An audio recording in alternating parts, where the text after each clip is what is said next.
Hello, dear student. In the last video, we have discussed unit and dimension,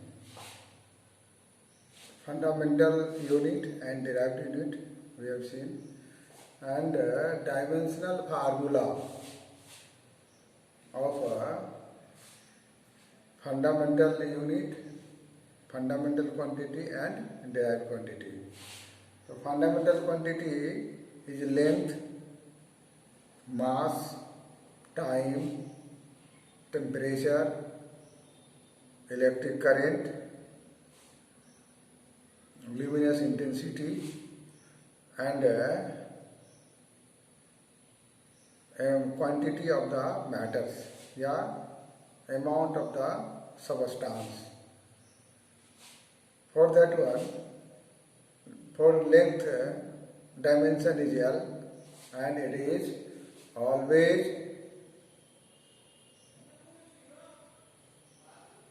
that closed by the square bracket.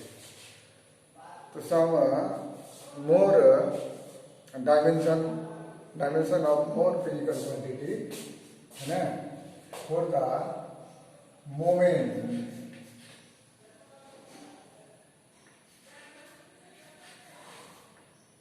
Momentum है ना, momentum formula we have seen in class 10, but momentum is mass into velocity. What is that? Mass into velocity. This is equal to what? mv. So its dimension we have to find. The momentum का dimension लेना है, तो सबसे पहले मास का dimension लिखेंगे। तो मास का डायमेंशन क्या है? m है, और वेलोसिटी का डायमेंशन हम लोग निकाल चुके हैं, L T inverse 1, right. This will be equal to what? m L T inverse 1. This is the dimension of momentum, right. Suppose dimension of work निकालना है, वर्क है ना, वर्क का डायमेंशन निकालना है। तो वर्क बराबर क्या होता है? फोर्स इंटू डिस्टेंस, है ना, फोर्स इंटू डिस्टेंस। तो what is the dimension of the force? Force का डायमेंशन हम लोग ऑलरेडी निकाल चुके हैं, मास इंटू एक्सेलरेशन करके। तो m into acceleration L T inverse 2. This is the dimension of acceleration. तो फोर्स का हम लोग डायमेंशन लिखेंगे कितना? m L T inverse 2. This is the dimension of the force, and dimension of the distance is L. तो this is equal to what? m L और L मिलके L square T inverse minus 2. So this is the dimension of what? And this is called dimensional equation also. इसको हम लोग dimensional equation भी कह सकते हैं। Now the dimensional equation of energy, right? Energy का निकालेंगे। We will write the dimension of energy. What will be the dimension of energy? Energy का मतलब होता है वर्क डन, है ना, वर्क डन। अरे वर्क का जो ये होगा, वर्क का जो डायमेंशन होगा, वही डायमेंशन किसका होगा? एनर्जी का होगा। तो ये जगह m L 2 T इनवर्स 2, है ना, ये इसका डायमेंशन आ जाएगा। Now we have to find the dimension of power, dimension of power, power का डायमेंशन हम लोग निकालेंगे। तो power we have seen in class 9 हम लोग देखे हैं, rate of doing work is called power. तो पावर बराबर है कितना? वर्क का डिवाइडेड बाय क्या होगा? टाइम। तो सबसे पहले क्या लिखेंगे? वर्क का डायमेंशन ऊपर लिख देंगे। दिस डायमेंशन इज कितना? m L T L square t minus 2. This is the dimension of the work and time का dimension क्या है? t है ना? तो just इसको लिखेंगे तो ये आ जाएगा, कितना आ जाएगा? This is the m L square t inverse, ये ऊपर जाएगा तो -3 हो जाएगा. This is the dimension of power. Rate of doing work is called power. इससे आगे जब चैप्टर सब पढ़ेंगे तो एक चैप्टर आएगा moment of inertia rotational motion में. तो उसमें मोमेंट ऑफ इनर्शिया चूंकि वो डिराइव करेंगे वो फार्मूला, लेकिन हम लोग फार्मूला लिख सकते हैं मोमेंट ऑफ इनर्शिया, है ना? मोमेंट ऑफ इनर्शिया, ये टर्म आएगा आगे चैप्टर में, मोमेंट ऑफ इनर्शिया. तो मोमेंट ऑफ इनर्शिया बराबर होता है मास इनटू डिस्टेंस का स्क्वायर, है ना? mr². टर्म आएगा आगे देखेंगे चैप्टर में. अब इस याद रखेंगे. तो m का डायमेंशन मास का m हो गया और डिस्टेंस का क्या हो गया l का स्क्वायर. इसको अगर हम अंदर लिखेंगे तो ml² हो जाएगा. पूरा फॉर्म में अगर लिखना है तो लिख सकते हैं ml² और t inverse t to the power 0 कर देंगे. t0 मतलब क्या हो गया? 1 हो गया. तो mlt के फॉर्म में लिख सकते हैं मोमेंट ऑफ इनर्शिया. एक उसी चैप्टर में एक नया एक टर्म आएगा. अभी ऐसे हम लोग फॉर्मूला डायरेक्ट लिख के करेंगे. Moment of the force,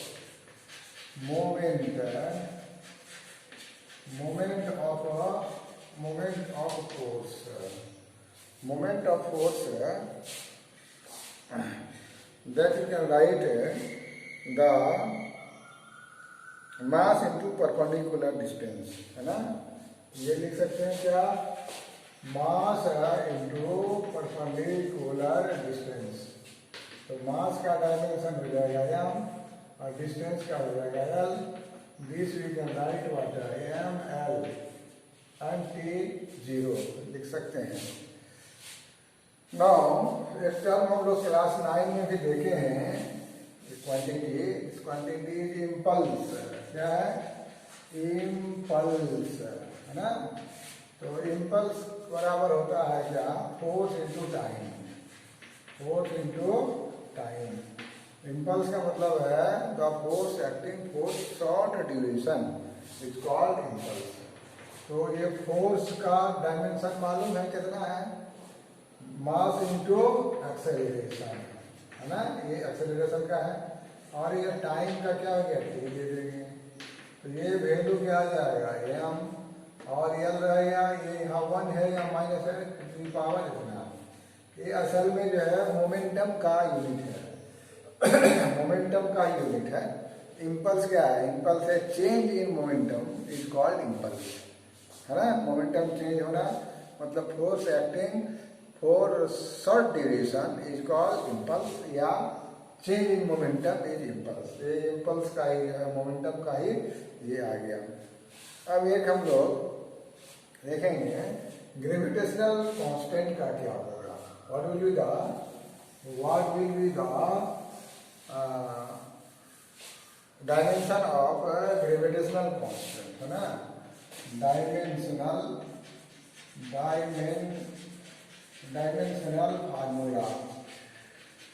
formula of gravitational constant.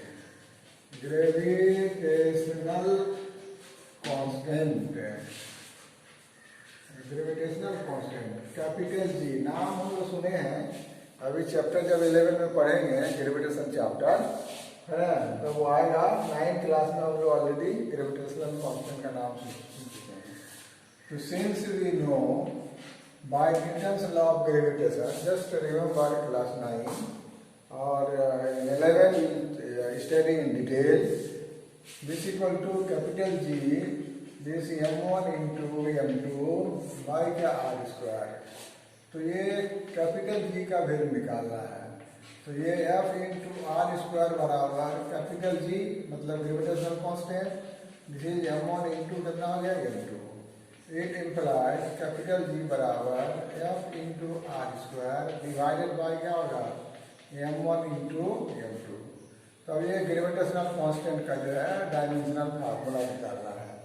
तो ये फोर्स है, फोर्स का डायमेंशन कितना है निकाल चुके हैं ऑलरेडी, कितना m l t इनवर्स 2। मान लो भूल जाओगे तो मास इंटू एक्सेलरेशन, एक्सेलरेशन का ये होता है l t इनवर्स 2 होता है, मल्टीप्लाई बाय r मैंने distance this become l square divided by what is that mass का यहाँ m और इस मास का भी क्या हो गया m हो गया।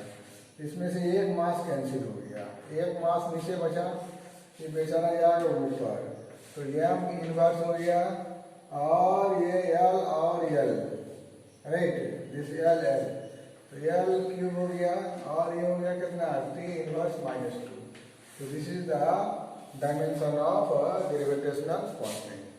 इससे आगे जो है हम लोग का और टर्म आएगा, चैप्टर पढ़ते जाएंगे टर्म आते जाएगा, जैसे आएगा स्ट्रेस, स्ट्रेस आएगा है ना, स्ट्रेस, इसका डायमेंशन फार्मूला निकालना है।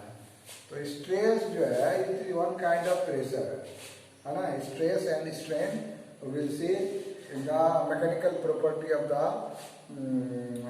सॉलिड्स में देखेंगे, हुक्स लॉ जब पढ़ेंगे है ना, फिजिक्स का सेकेंड वॉल्यूम पढ़ेंगे तो फिर स्ट्रेस बताएगा। स्ट्रेस बराबर होता है फोर्स, फोर्स बटे क्या होता है एरिया। तो ये फोर्स का डायमेंशन कितना है m l t इनवर्स 2 है, एरिया का डायमेंशन क्या है l स्क्वायर है। इसको सॉल्व ये ऊपर जाएगा तो दिस बीच में m तो रहेगा, ये 2 यहाँ 1 है माइनस होगा, l इनवर्स 1 और t इनवर्स 2, ये आ जाएगा stress. Stress is one kind of pressure.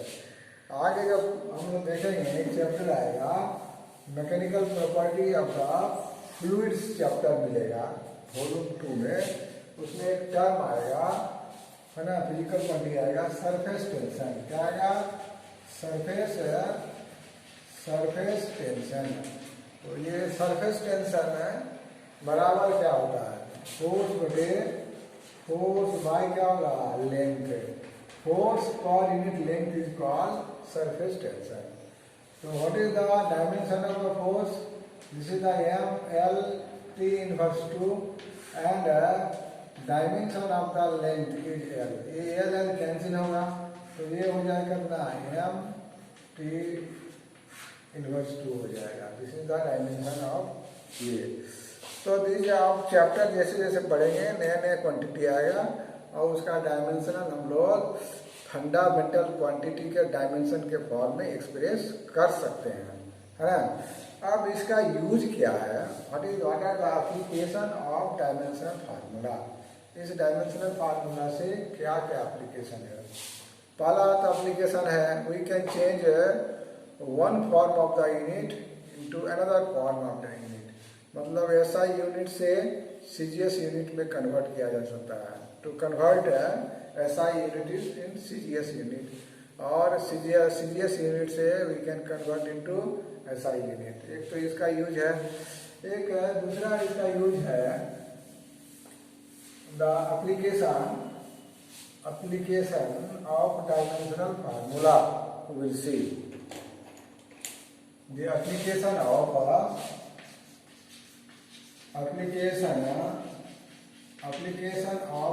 dimensional formula.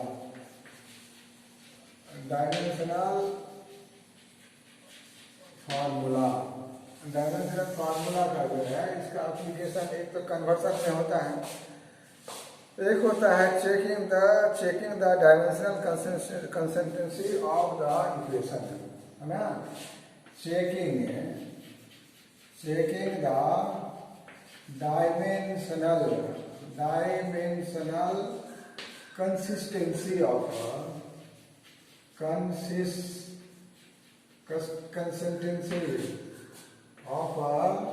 Equation है ना। इक्वेशन का कंसिस्टेंसी मतलब left hand side right hand side जो है बराबर है कि नहीं, ये कंसिस्टेंसी देखा जाता है।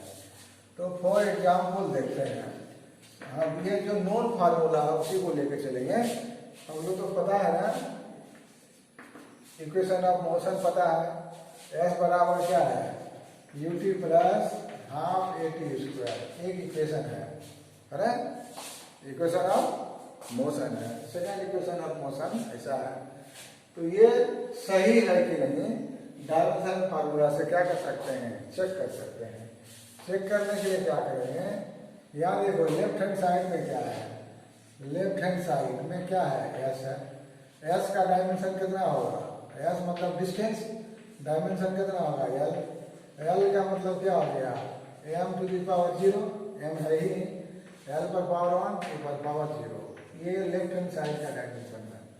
अब राइट हैंड साइड का डायमेंशन चेक करते हैं।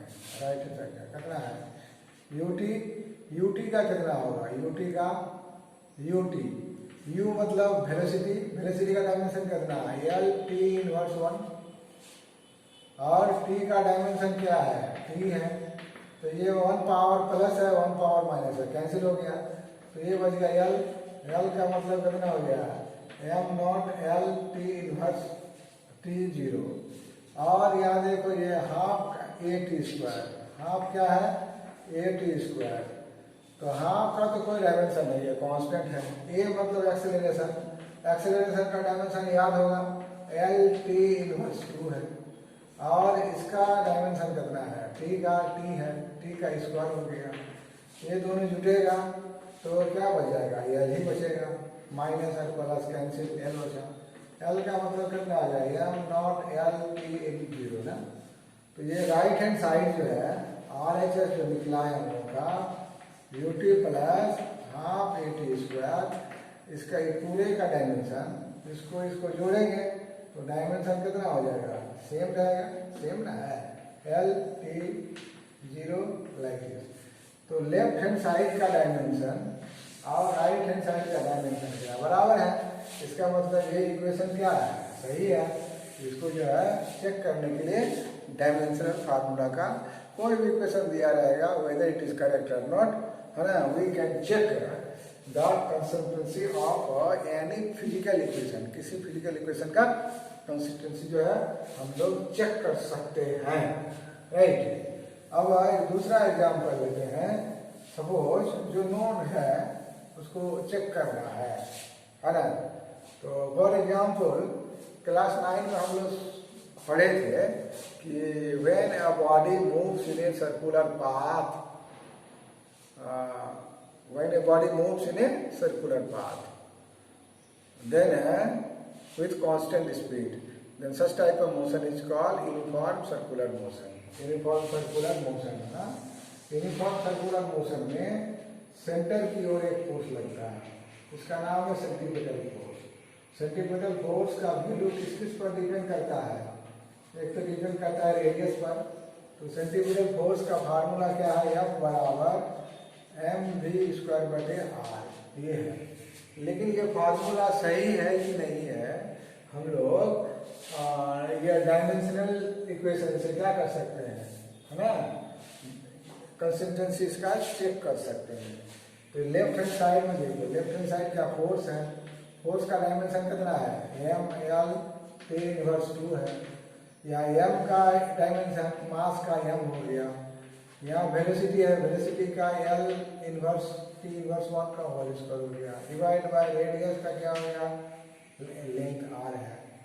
नाउ इसमें देखो एक एल तो कैंसिल हो गया, दिस एल कैंसिल, राइट।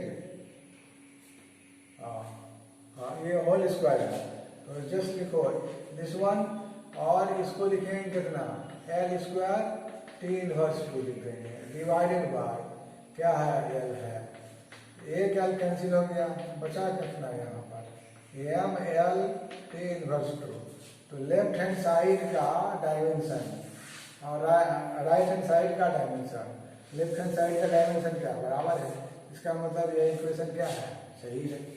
तो लाइक दिस कोई भी फार्मूला दिया होगा, है ना, जो फिजिकल कंडीशन के आधार पर कोई फार्मूला अगर ड्राइव हुआ है, वो फार्मूला सही है या नहीं है, ये डायमेंशनल इक्वेशन से उसको हम लोग चेक कर सकते हैं। दूसरा इसका यूज है, ये बराबर आता है कि what are the application of the dimensional formula, है ना। तो ये एप्लीकेशन हमेशा आता है। अब हम लोग इसका दूसरा एप्लीकेशन देखेंगे। दूसरा एप्लीकेशन क्या है? Deducing the relation in the physical quantity. Deducing the relation, deducing the relation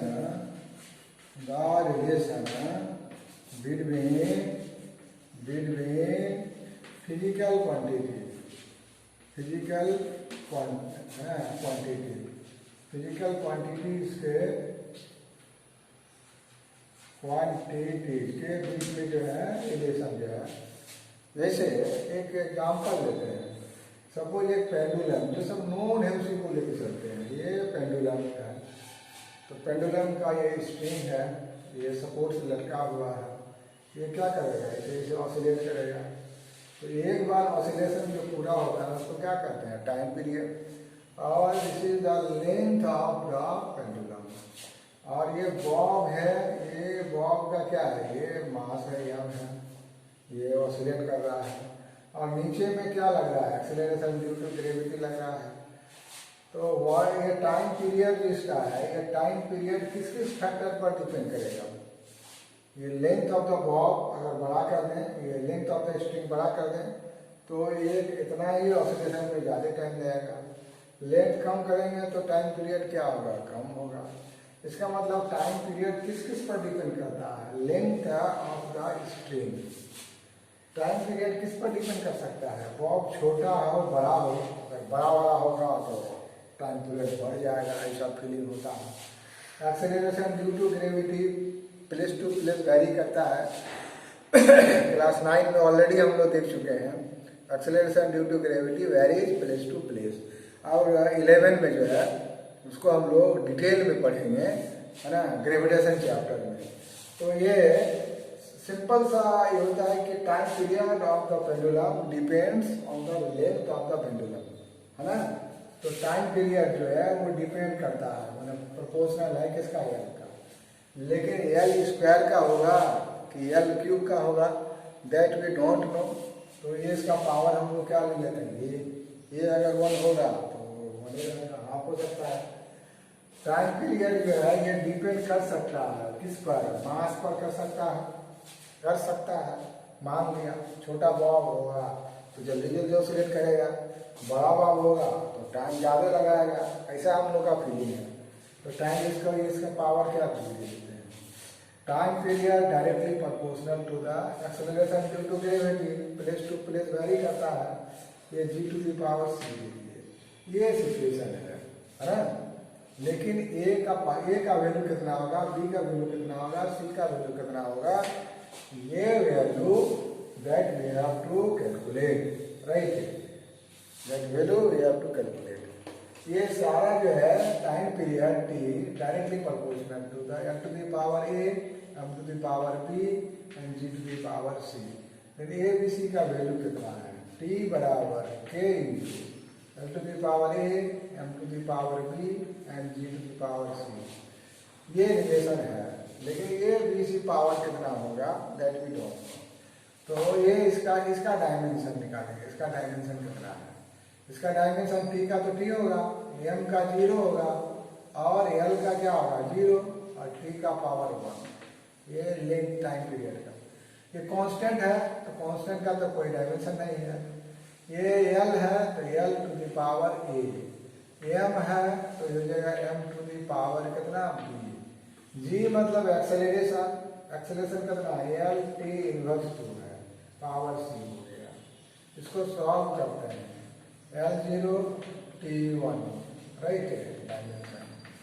ये आएगा m टू द पावर कितना हो गया? m to the power b। l पर पावर कितना है? यहाँ पर a है, यहाँ पर कितना होगा? c होगा। l पर पावर a प्लस c हो जाएगा। इसका पावर a और इसका पावर c दोनों जुड़ गया। और यहाँ t पर पावर कितना होगा? -2c। इसी मल्टीप्लाई हो जाएगा। तो यहाँ एक इक्वेशन ऑफ होमोजेनिटी है। Left hand side right hand side अगर बराबर हो तो क्या होगा, है ना, इफ इक्वल हो तो what will happen? The m का पावर m के पावर के बराबर होगा, l का पावर l के पावर के बराबर होगा, t का पावर t के बराबर के बराबर होगा। This is called condition of homogeneity. तो जब बाई homogeneity condition m to the power m, b का वैल्यू क्या होगा, 0, b यहाँ 0 है। l पर पावर कितना, a प्लस सी, इधर में कितना l पर पावर 0, a प्लस सी बराबर 0, और t पर पावर कितना है -2c बराबर, इधर कितना है 1 पावर है, 1 कर दिए। इससे हम लोग निकाल लेंगे c बराबर कितना हो जाएगा -1/2। तो a का वैल्यू कितना होगा, a प्लस सी बराबर 0, तो a बराबर हो गया -c, माइनस c का वैल्यू कितना निकाले हैं -1/2, दिस इक्वल टू 1/2, मतलब a का वैल्यू 1/2 है ना। तो इस तरह से कंडीशन ऑफ होमोजेनिटी से निकालेंगे। अब हमारा असली फार्मूला क्या होना चाहिए, असली फार्मूला जो है पहले लिखते हैं कि t बराबर k l to the power a, l to the power a, m to the power b and g to the power c था। तो k रहेगा, l का a का वैल्यू कितना है 1/2, l to the power 1/2, b का value कितना निकला है 0 रखते हैं, और ये c का वैल्यू कितना है 1/2, c का वैल्यू कितना है -1/2 रख देंगे। इसके l पर पावर हाफ, इसका वैल्यू तो 1 हो गया, और ये नीचे आ जाएगा, g पर पावर कितना हो जाएगा, हाफ हो जाएगा। तो k equal to power half मतलब रूट अंडर l बाई कितना आ गया रूट अंडर g, इस equal to k root under l बाई g। तो ये कितना के बराबर आया, this value we can what t बराबर k रूट अंडर l बाई g। k का जो असली वैल्यू है वो 2 पाई होता है, हम लोग आगे प्रूफ करेंगे सिंपल पेंडुलम में, l बाई g। तो टाइम पीरियड का यही फार्मूला है ना। तो ये डायमेंशन फार्मूला से we can derive the relation between physical quantity.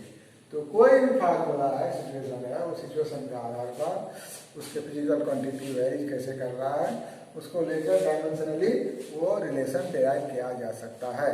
This is the application of dimensional formula. And next day हम लोग मेजरमेंट पढ़ेंगे, मेजरमेंट ऑफ द लेंथ।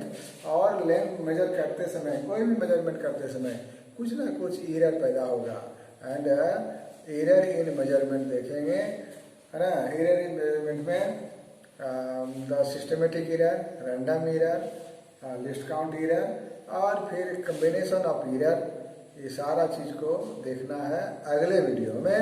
उसको जाके एक बार पढ़ना है, और इसको 2-4 इसी तरह का कम से कम 2-3 एग्जाम्पल जो है बना करके गूगल क्लासरूम में उस होम असाइनमेंट में पोस्ट कर देना है। उसको हम देखेंगे, उसके आधार पर मार्क करेंगे। ठीक है, ओके, थैंक यू।